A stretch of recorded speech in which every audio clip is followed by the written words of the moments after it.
Everyone, it's me. Welcome back to the channel. Today we're going to be having an exciting interview with Matt Davies, a huge business figure down in Stockton, California. So let's get this started right away. We're going to start this off with your background and your business journey. So if you could just tell us a bit about yourself, about your background, how you got started. Sure. My father has been a realtor now for 50 years. So I grew up doing work on rental properties, mowing lawns, moved into roofing and a lot of construction type work. Went to college, did my undergrad at University of the Pacific, and graduated during the dot-com crash back in 2000, 2001, 2002. My job offers vanished and pivoted and got into grad school at Santa Clara. While I was going to Santa Clara, I opened up my first company, an internet company, and we were actually importing jewelry. And one of the first companies to actually utilize Google AdWords, if you can imagine that 20 years ago. So we ran that through about 2010. After I graduated and we were making some good money, I started buying rental properties with my pops and moved into mobile home parks back in 2004. So I've been doing mobile home parks now for about 20 years. In 2009, as I knew that we were starting to wind down the internet company, the product wasn't so hot anymore, and I was pivoting. Obama got elected. Pretty cool. And he said medical marijuana, respect state laws will respect states' rights. So I started meeting with attorneys, sunk in about $100,000, 2 employees, opened our first dispensary. 2 years later, we had 10 dispensaries, a couple hundred employees, 2 grow facilities. Our last month open, we did about $4 million in revenue. So we were pretty damn big. The feds came in and said, we don't like what's going on across the state. And they did a bunch of raids, put us all out of business. Crazy. Yeah. We were probably about a $500 million company, believe it or not. And overnight, they just shut us all down. Thought they were hidden millions offshore. They didn't realize that when you're growing a company like that, you're reinvesting every dollar. So in those 2 years, I probably bought about 50 grand to myself over those 2 years. Anyhow, 2 years of indictments, about $1 million in legal fee, and I did a 5-year bid in federal prison. While I was doing that,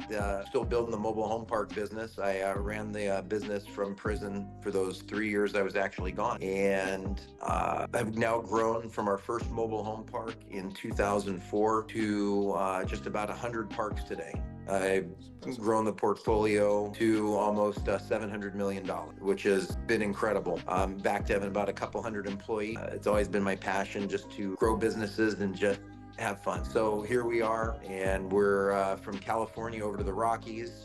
And yeah, I just logged 20 years in the mobile home park business, and every day is fun, and it's just fun to work with everybody around. Have a great time doing it. That's quite the journey you had, man. That's crazy. Was there any moment in time, throughout all of that, where you could say it was a pivotal, significant impact, on your path? Very much so. I mean, I owned a restaurant for about 10 years in between there. We've numerous other businesses. I've always just opened different businesses, but the pivotal time, I would say I was working 80, 90, 100-hour weeks, even some weeks up through 2013.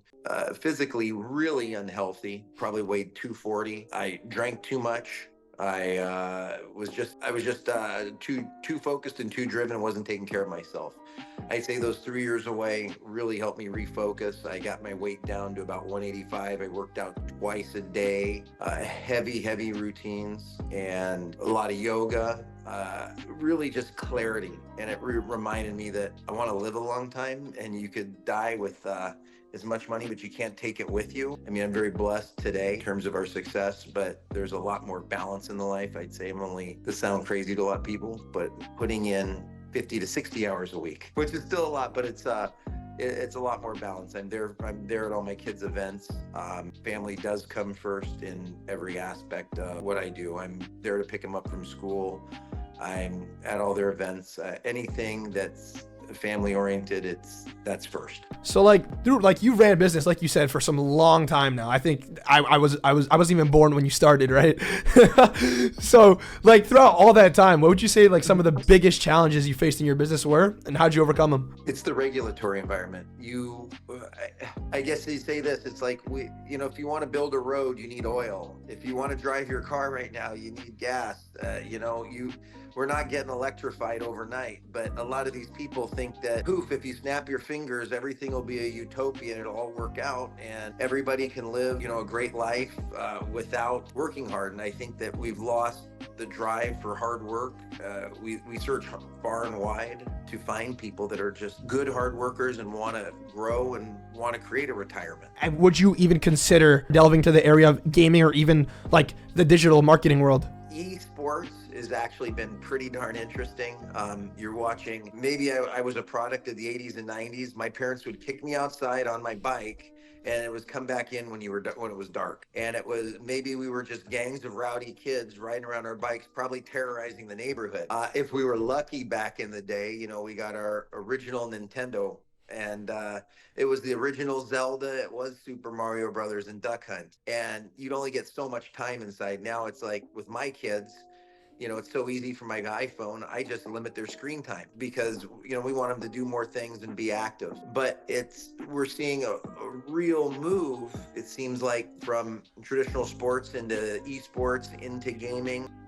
From a business perspective, the amount of money flowing into it, the backing, it's the future. I don't necessarily understand how I'd profit from it, but it's fun to watch people and to watch these things blow up and the amount of money that's there. To watch even EA, to watch these companies, to watch even going back to NVIDIA, when they were making the first graphics processors, and now we're watching them make those AI chips and the H100s. And it's amazing to watch this evolution that's happened. And then you get to see the fun throwback stuff, like you see the Sega Dreamcast or the Super Nintendo 64. My wife is in Washington, D.C. with my daughter right now for the week with her 7th grade class.